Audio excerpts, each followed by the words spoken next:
I see you. I don't see any posts. Oh, there it is. I see it.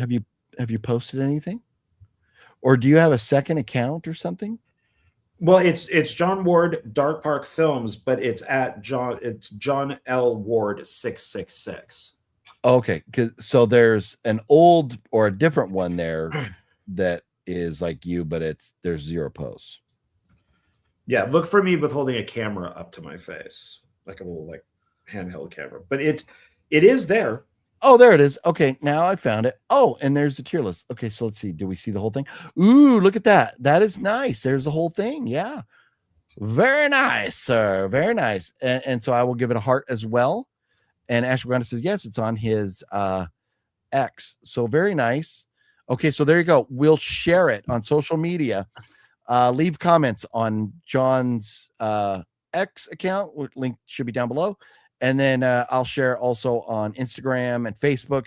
And everybody give us your thoughts, and we will debate whether things need to be moved next Sunday as we hang out with you all again. Yeah. How about that? And then after that, we'll start a new one. We'll and then give us your thoughts, your votes on should we do sci-fi, should we do action, comedy,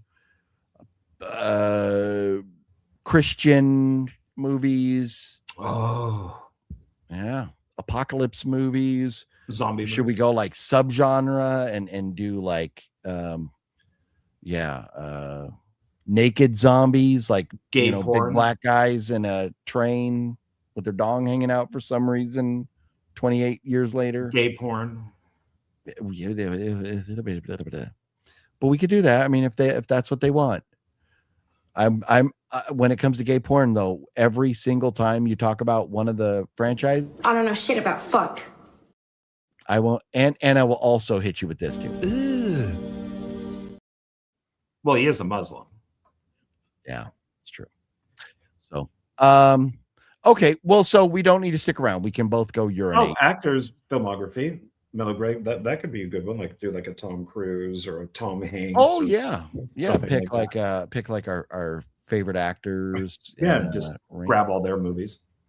You know what would be a fun tier list too? Would be ranking actors, like the top 100 Hollywood actors or whatever, and then ranking them per how we feel. Oh, okay. Yeah, that'd be interesting. Like, there's a lot we can do with it, and as John has adamantly stated, we should continue doing these, and I agree. Yeah. All right. Okay. Yeah. We need to liven this show up a little bit. We're getting bored. John? Yeah. Do you agree? Yeah. The Hoff crotch. We could do a tier list of Amber Turd's best work. We definitely could do that. That would be 0. There wouldn't be any movies to put up. Oh, Rum Diary gets something. Yeah, 20 dongs later, I know. Did I see another? Did you hear about the proctologist whose girlfriend cheated on him? It totally wrecked him. What's a rectum? Wrecked him. I don't know, damn near killed him. I don't know. Pooper. Has anybody made a gay zombie movie? There probably is. I'm sure there probably is. All right, we're boring. NWA mean? John. Naughty boy, John Ward. I'm going home.